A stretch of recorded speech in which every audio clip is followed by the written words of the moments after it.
Glad you could join us on. We're gonna pick the day here. We've got a few people in studio to help me. We've got AA Ron on the board. I think I have a leaning in what he may pick here. Our friend Elaine Shircliff is back, and we're happy she's back, and she's going to help us pick two, because I was having this conversation today with one of my employees who's gluten-free as well. And sometimes I feel silly when I don't know if something has gluten in it or not. Like, I'll have to ask her, and I'll be like, that's kind of a dumb question. But one of these things, I don't know whether or not it has gluten in them. I don't think so, because I think my niece has them, but I'm not sure. But we've got a few to decide from. So we got gummy bears. We've got Babe Ruth, not to be confused with Baby Ruth. This is not the candy bar. This is the actual baseball player. It's his day. Aren't they the same thing though? Well, I mean, one has a Y, but I think wasn't it named? I think it might have been inspired by him. It is that old, I think. And prime rib. That's kind of a classic. Do we have any thoughts? I know prime rib doesn't have gluten in it. That's not the one that I was worried. It depends if it's made with gravy, and then you gotta ask what's in the gravy. Wait, prime rib with gravy? Yeah. What is that an Ohio thing? No, it's my family thing. Oh, okay. Have you had prime rib with gravy on it? Nah, it's been a while since I've had prime rib, but yeah, never.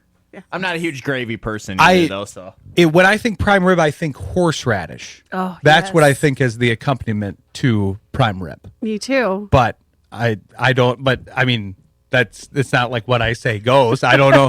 Gravy. I'm familiar with gravy, obviously, but I don't think of it on prime rib. I think of it like turkey or mashed potatoes, something like that. But gummy bears, they don't have gluten, right?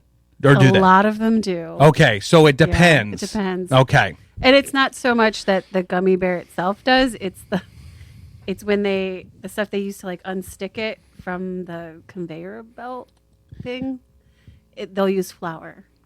Oh, yeah. I did not see that coming. So then automatically it taints it. Okay, interesting. Yeah, so that's why it wouldn't be gluten free. But it would say. Like, that's interesting. Okay. Yeah. See, well, you don't really know what the contents of them are. They're just a little jelly bear or whatever. So that was one thing. Are there other things like that like it's so close to be like the actual thing is gluten free, but it's like this was tainted because it was handled by somebody that eats gluten and they infected it. There's a lot of things like that. That's wild. I didn't even think of that. Like yeah, latex gloves. Oh, inside okay. That powder right, stuff. the powder. Yeah, found that out the hard way. So you can't. When they were working on my mouth. Oh, I was going to say yeah, and then a bunch of jobs are out that you have to wear latex gloves. Well, you had to be like, I can't do this job. Gloves without latex, they're just more expensive. Okay. And if an employee really wants to keep you, they should probably be kind. Just add to the glove budget if you have somebody that's gluten free. So do we have votes here? Because I got to figure out.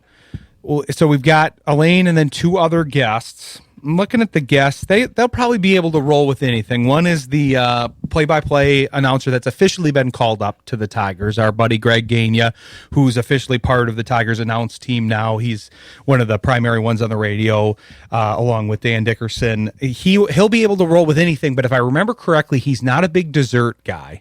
So I don't think the gummy bear thing will work real well with him. He just reroutes it to Greek food if we have anything about food, and then obviously Babe Ruth would be good for him. But then we have prime rib. We could do favorite steak.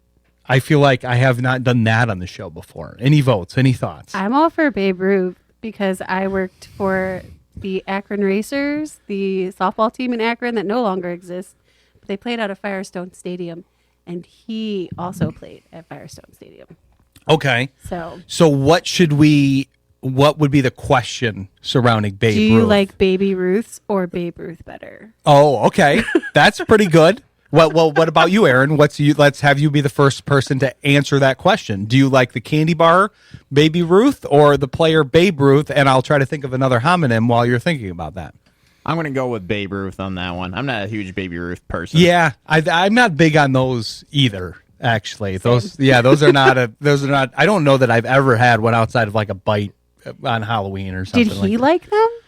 Like, was that like his choice of candy and they decided to just name it after I'm not really sure about the timeline and the origins. We might have to look this part up, but this will be a good one. I know what Greg's going to say. I don't know about Robbie Bettleton. He'll be our 8:15 guest from Detroit Bad Boys. He's a little bit of a wild card, but he's able to roll with things. So as a backup, we can always go to favorite steak cut, because I feel like that's a good one. It's a very Ron Swanson question. Yes. And I like Ron Swanson and Parks and Rec. So but he would have a right and a wrong answer too. Yes. Like if you said an answer that he didn't like, if you were like New York strip, he'd probably be like wrong. He would be like correct. All the steak. Yeah. Yeah, steak with a side of steak would probably be Ron's answer. But okay, good. We got that settled. So yours is Babe Ruth then too. Yes. To the Baby Ruth. The great Bambino. The Babe Ruth. And maybe in the break I'll be able to get another homonym. I'm slow today. I feel like you could combine Babe and Ruth and get something homonym wise. You got some things to work with, but I gotta work on that. I'm running the show currently, so I can't work on that. But yeah, we got our show question. We got a lot of things to talk about with Elaine. I'm thinking of a Babe Ruth story though. I was just down in Hot Springs, Arkansas, and there's a lot of Babe Ruth related stuff down there because that's where they hosted spring training back in Babe Ruth's day. So I actually went to the oldest bar in Arkansas, and it was a former Babe Ruth hangout. It was also a casino. Whether or not you want to connect those two things is up to you. Was Emmanuel Classe there? I don't know that. Again, the timelines may not have overlapped for that. But it was also a hangout of Al Capone too. Oh, and whether or not that man. They were. What? Sorry, I'm from Chicago. Wait, I have follow-up questions. He had a lot of soup kitchens. I mean, they were for money laundering, probably. Okay. He fed a lot of people. At least his money laundering was for good, I guess. Partially. Yeah, but yeah. I mean, well, usually it's not. Yeah. I mean, it was also for money laundering, I guess. But yeah, that's interesting. I did not expect your reaction to be, "I love that man," for Al Capone. That's an interesting way to start out. So who do you like better, Babe Ruth or Al Capone? Well, or the Baby Ruth? I have to say Al Capone. Oh no. Who did Babe Ruth play for? Oh yeah, your least favorite team. Well, he didn't only play for them, famously. But still. Elaine, for those of you that missed the last week's episode, she was getting into some anti-Yankees territory, which isn't really like dicey ground here. I can't imagine we have a lot of Yankees fans that listen to the show, and if they do, I guess, tough luck. But I mean, it's mostly Detroit Tigers fans that. Well, that's what's funny. It's kind of like nobody picks on my brother but me. Mm-hmm. It's like there's a lot of sports radio fans that listen to the shows, but then they want to hear their team get insulted. And then so when they hear another team get insulted, I wonder what they think. Like, well, the Yankees got insulted. This is Detroit Tigers radio. We're supposed to be talking bad about the Tigers right now, not the Yankees. I think everyone loves a good Yankees hate, though. Yeah, they're probably, well, okay, you're not going to like this.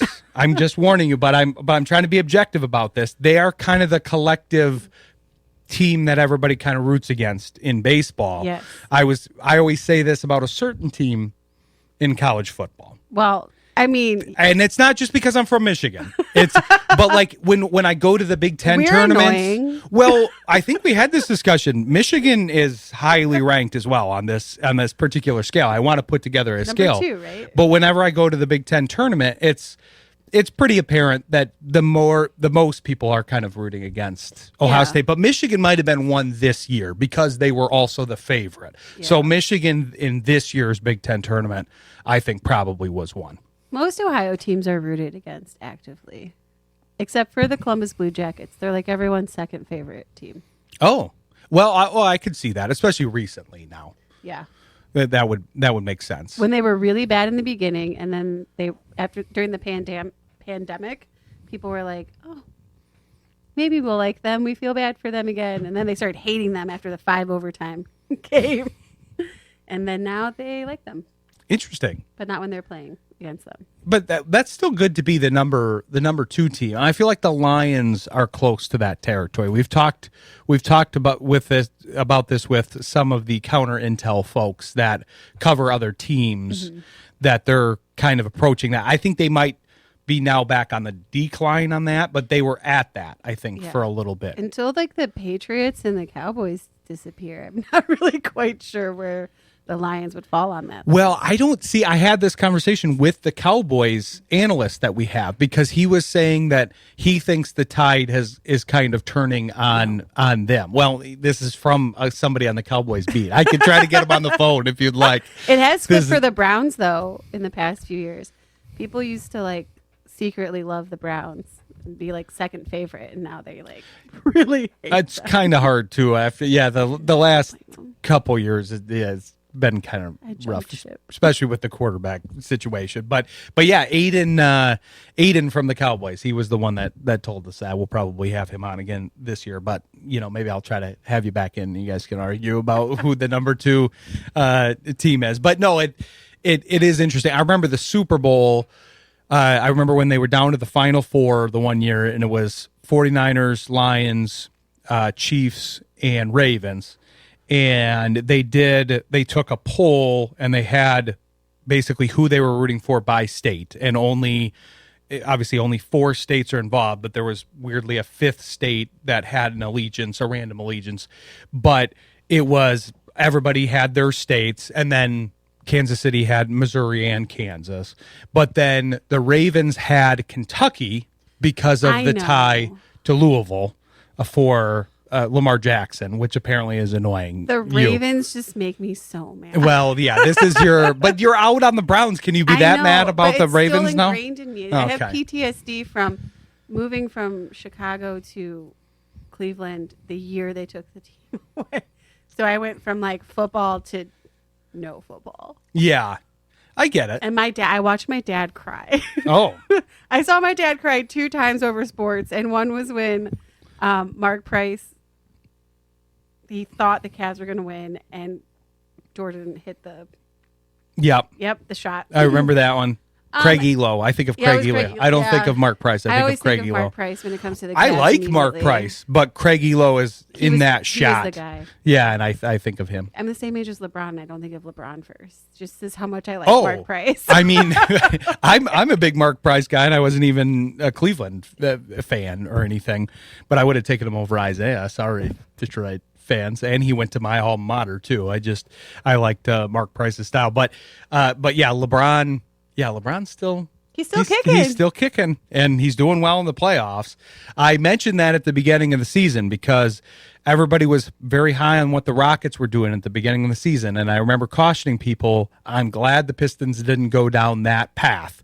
That seemed to be the right take, because now the Rockets are looking like what I thought they would look like, and the Lakers are still rolling somehow. But we're going to take a break. We're going to come back and talk about some hockey, and then we'll see what else we get into here with Elaine. We got to talk about some draft, and you never know where we're going to get, because I think we talked about the Ravens, the Browns, the Yankees, and this is reportedly a Michigan show. So stick with us. You're listening to Sports Intel on Jethro FM. Coming back here with Elaine Shircliff, talking about, well, a bunch of things, but we're going to talk about the Griffins here and focus on the thing that she focuses on with her coverage. And we did talk about them last week, but we didn't really talk about kind of what the playoffs. We talked about kind of some of the prospective players that we might see and who to watch, but because the main focus was, hey, there's still hockey going on. There's still a lot of sports going on for the people that lost the Red Wings in this process. You can watch the Pistons, you can watch the Griffins, you can watch a bunch of different things, or just watch the hockey playoffs too, even without your team. But I'm curious how you kind of see this playing out for the Griffins, because it is an interesting storyline as far as they have been very good all year. They were off to a historic start, but they did have a lot of players going back and forth, and that's always interesting to me with the minor leagues, because that's a lot on especially some of the young guys. Shine might be a little bit advanced age for minor leagues, but there's a bunch of guys that you're having to change your location. That's a lot of added things that people don't necessarily have to deal with if you're at one level or the other, and that applies to minor leagues and the pros. So I'm curious about the mileage on these guys to a degree, because we even saw that at the Red Wings level. I remember when somebody came on the show and they were talking about how they wished that Patrick Kane was on the U.S. team for the Olympics. And I remember thinking to myself, and I think I said it to him, for him, I'm sure he would have liked to have, but I'm kind of glad, because we don't need that extra mileage. And we kind of saw it with Larkin and even the significantly younger Raymond as the season went on. Would they have had those injuries without it? Who knows? But I'm curious kind of how you see that playing out now that the gang is kind of all back together, but they haven't been together all year. And so do you think that difference in continuity will help or kind of hinder them as they get into the playoffs? Because it can cut both ways. So it's really tough right now, because the last time the Griffins played was April 19th. And then the first time they're going to play in the playoffs is May 2nd. So that's like, was that two and a half weeks of no something playing? Like that? Yeah, that's a rest versus rust big time there. Yes. And one thing that this team is good at, though, is cultivating relationships and being able to communicate well with each other, especially when they have downtime. So I think it will be beneficial, and you'll be able to see like the gang's all here, and now they've had this time together. But I haven't been to a practice, so I can't see practice-wise how they've been. I just know from the past this season. So I think it's going to be interesting, because there are young guys who stepped up and new guys who stepped up to the call when all those guys were up there, or when veterans weren't producing.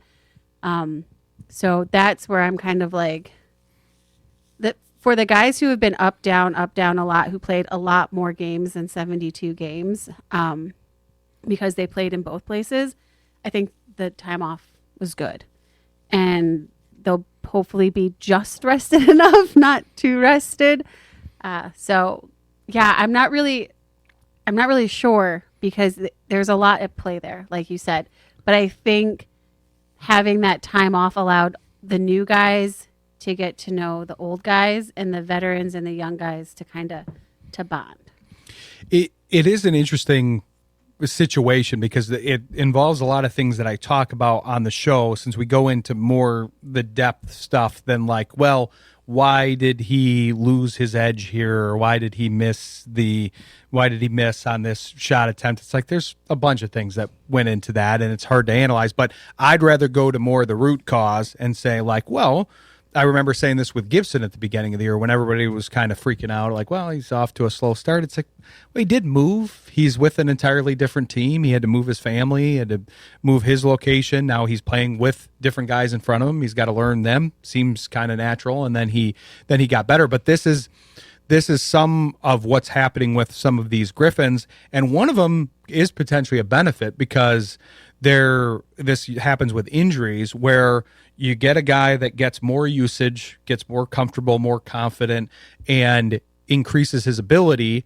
When that player comes down from the NHL or recovers from the injury, then the player that stepped up in his absence he'll have reduced usage. But if he improved by, say, a factor of 50% while the guy wasn't there, you hope he returns to like 25% above what he was before with the reduced usage. So I could see that, and it'll be interesting to see, because I know in your previous appearance on the show before these two, you were talking about how important Dominic Shine was to the whole group. And so I'm hoping that kind of happened without him there down the stretch.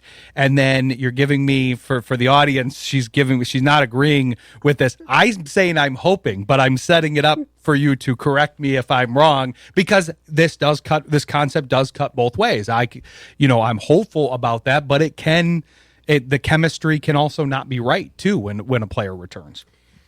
I think with Shine, there's just something about him, and he's just this kind of player. He's always been this kind of player, but now that they've given him that leadership role, it just really comes out, and it's infectious. And when you're in the third period, I mean, he wins games for the team. And he wins them not just by actually scoring or by assisting. You see the way that he's talking to his team to pump them up in the right way or to like calm them down, to keep them focused on the task at hand. And then the other leaders step in and start doing that as well. He just reminds them to have fun, and he reminds them of the fundamentals and that you don't have to be flashy. You just can work hard. I think sometimes it's easy to forget that, but that's always been who Dominic Shine is. So he's never going to forget that. It was rough when he was gone. Bob Kaiser had given us a stat, and I don't remember it offhand, but they definitely win a lot more games when he's in the lineup. Well, that's why I was saying that hopefully that's, obviously him returning and then hopefully that rising tide that maybe that's what I'm trying to determine what you gave me the look for. I think it was maybe that the other guys improved while he was gone. Okay. Because him returning, he is that tone setter, he is that leader, and so hopefully that should be good. But either way, they still fared pretty well as far as they were at a pretty good distance. Right, they still played pretty well. It's just when things got rough, sometimes they just came into and they were kind of like lethargic. They were kind of sloppy. They weren't playing like good hockey, and it wasn't the young guys. It was like veterans, and I honestly think that it's Shine that keeps the veterans more hungry and motivated and less frustrated than the young guys. I'm sure they were more volatile because that was an experience at the NHL level too. They were having a hard time. They apparently didn't really have the equivalent of that.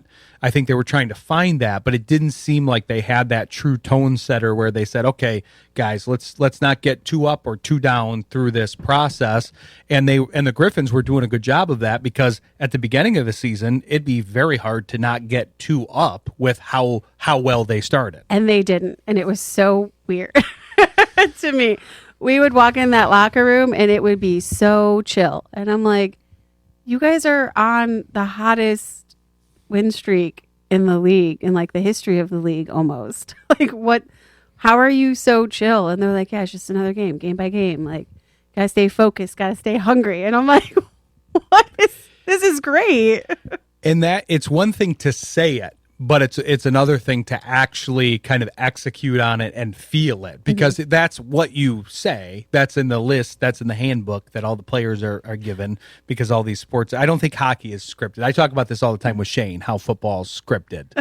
I did. And because I think that's funny that people think that, but it's like, that's what you say when you're winning or when you're losing too. Like, hey, you just got to take it game by game. But you could tell they clearly believed that. They clearly played that way. You could feel it. Like the energy, you could feel it down there. Like because I covered other teams. I remember when the Monsters were on a big win streak and the players came out and they were like, oh yeah, like game by game, we just got to, stay humble about it. I'm like, I literally heard you guys screaming music and having a dance party, like off the walls. Like, I go to the Griffins locker room, we're standing outside waiting, and it's you hear the music, they're having fun, but it's not like they won the Stanley Cup. What kind of music are we having? Do we know? They have all different types of music. Yeah. I'd be curious of the music. Different choices. People get their phone up there. Yeah, the DJ. It matters who the DJ is. Mm-hmm. Okay. Do we have like different curated like I know that this person is more country or this person is? So I'm not sure. I think I've heard country in there, but I'm not sure who it is. Okay. And I've heard some of like Amadeus Lombardi's stuff, and it's all over.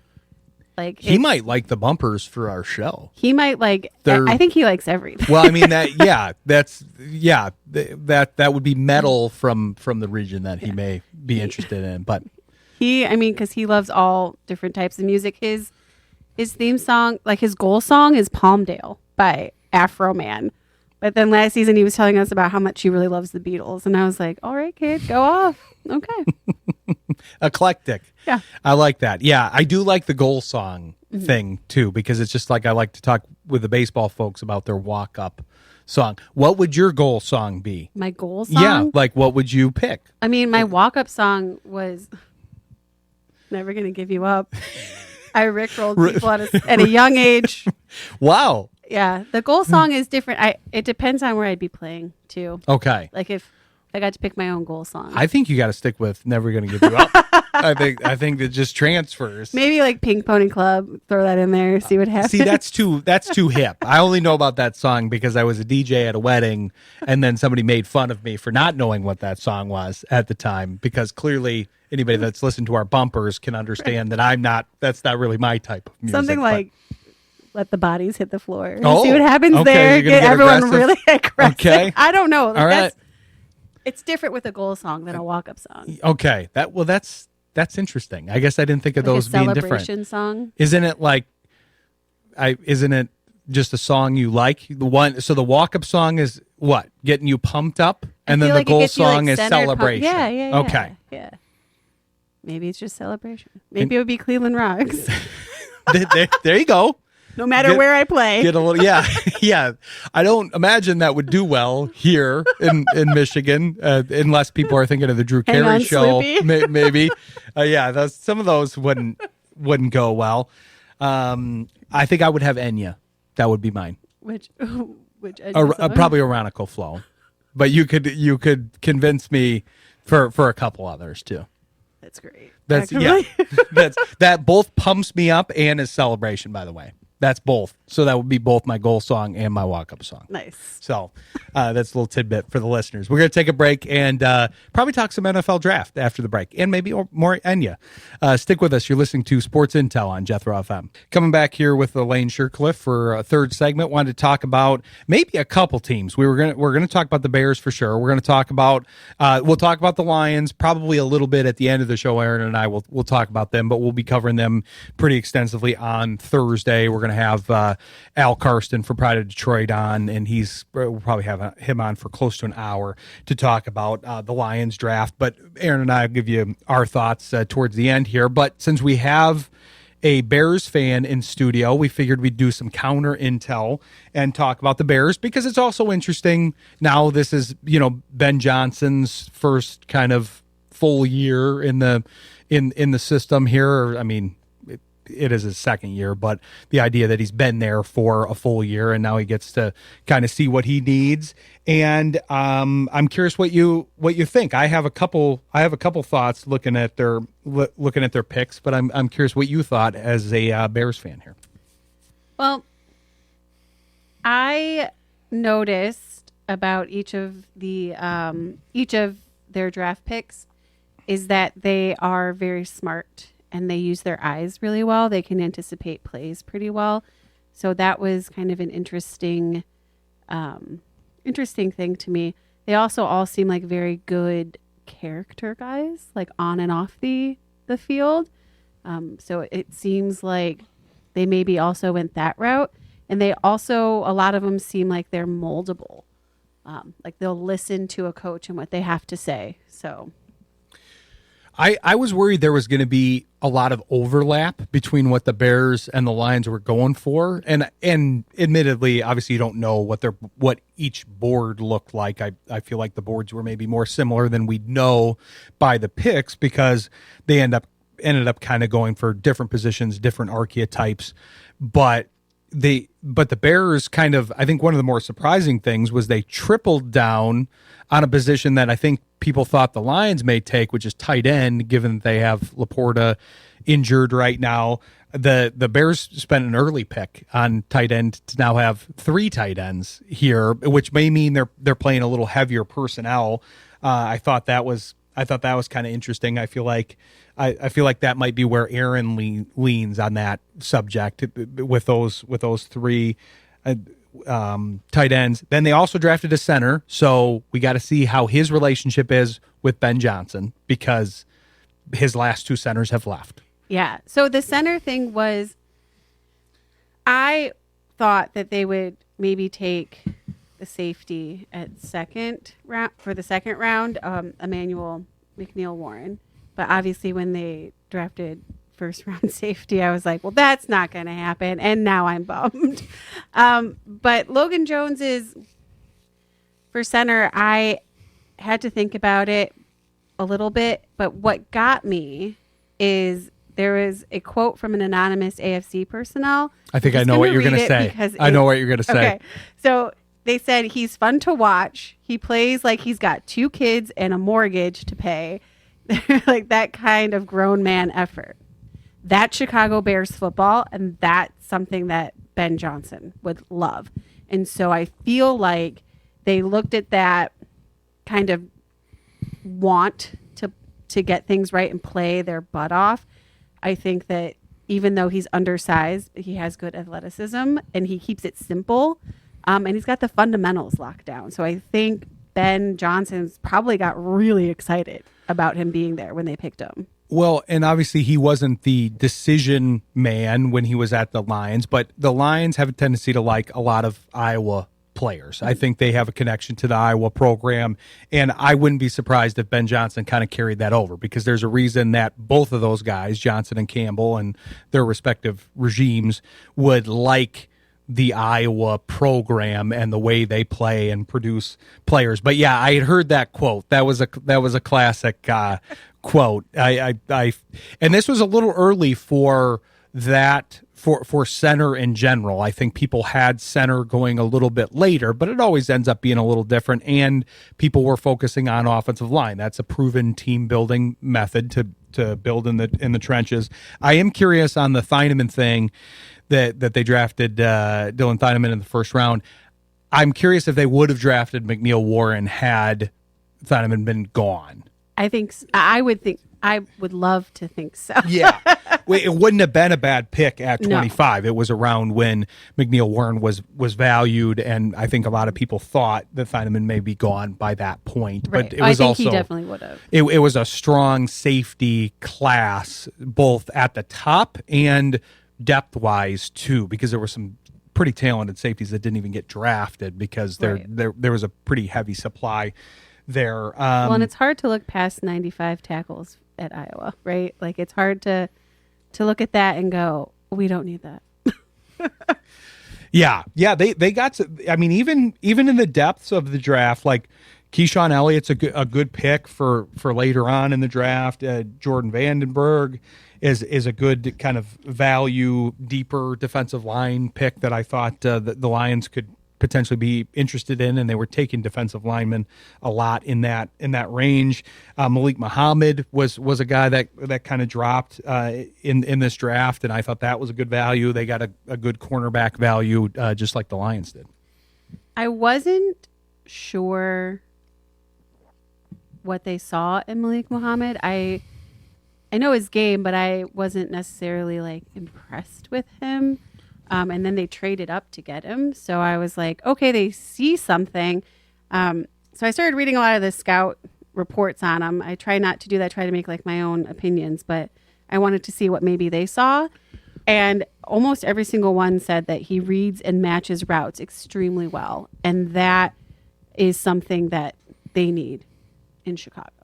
Yeah, they did need some help in the secondary, and clearly they thought so with the capital that they spent on it. They didn't have a ton of needs. They were, obviously the team that came out on top, and they played pretty well this year. But that's the board for the first round worked out really well. Like when they were sitting there at 25, it was like, man, this is a good board. I couldn't make heads or tails about who they were going to pick because there was just so many viable options. Caden McDonald was rumored to them a lot, and that's one of your Ohio State guys. So you seem happy with the safety pick, though. I am. Well, here's my thing about Ohio State is, especially when it comes to, well, just a lot of them, I don't think that they always produce as well as people think they're going to produce. I think they get weighted heavy because they're from Ohio State. And then you don't always see that kind of success. So I wasn't upset. kind of an anti-Ohio State take there from Elaine. No, I know what you're saying, especially because I said this about the Ohio State class this year as far as all the defensive players that came out, because you had a bunch of guys that were valued as top 10 guys. You had 3 guys that had top 10 values on the same defense: Arvel Reese, Sonny Styles, and then Caleb Downs, who slipped a little because of the injury thing. But all 3 of those guys were regarded as top 10 guys. But it's also hard to know since this is such a synergistic relationship between all these guys, you don't actually know who was carrying the majority of the weight. Like, was life easier because Cade McDonald was clearing the way for Sonny Styles as a linebacker, and he had good defensive line play ahead of him? Was Sonny Styles making Caleb Downs' life easier because he was covering more of the field? Was Arvel Reese making Cade McDonald look better? It's hard to know that until you separate all of them and put them on different teams, which is what the draft is doing. So it'll be interesting. All those guys deserve the reputation that they got as far as where they were regarded to be picked, but also just from kind of, if you're dividing up the pie, it's also hard to think that all of them are going to play up to their draft status, because it's like, okay, did they really have are they going to be like the premier player? Because now they all have to be the top guy on their defense. That's where I say, even with like hockey, any sport, to be honest. But I would say definitely with like more team. So not so much baseball, but like more team. Everyone's on playing the same goal kind of thing. I mean, baseball is a combination of individual and team. But if a team is really good and you see it, like people pick a player and go, oh, they're going to be so good here. They don't slot in. It's not the same chemistry. It's not the same systems. It's not the same. Some of these guys were playing for 4 years together. Like, you can't expect them to just pluck them out and be like, you're going to assimilate perfectly and do well. That's just not how it always works, like, as human in general. Like, you think about it too, just us as people, like, we move out of a situation into a new place and you're thrown for a loop. Like, not everyone can assimilate as well as the next. So it's always interesting to me when they weight people on really good teams way better than people on like the consistently average teams. Right. And if you're playing behind somebody, that's kind of the reverse concept too. It's like you got less time to shine, but if you had that 1 year where you looked pretty good, would you have looked even better if you had the 4 years with the better talent? But yeah, it'll be interesting to see how these guys do. The Bears and Lions are both reloaded now for what should be a pretty interesting NFC North matchup, but we appreciate you joining the show both weeks here, and we'll be sure to have you back. But want to make sure to give you a chance to tell people where they can follow you in the meantime here. You can follow me on X is probably the best place at I'm a Rain Dancer. Instagram is Grace by Rain, and then gracebyrain.com is where I write my stuff, and I also have podcasts on YouTube and wherever else you get your podcast, and that's Grace by Rain. Be sure to tune in to her and all of her stuff that she's doing, both written and audio / video, I guess, for some of it. But yeah, we appreciate you joining us, and we'll look forward to having you back soon. Thank you.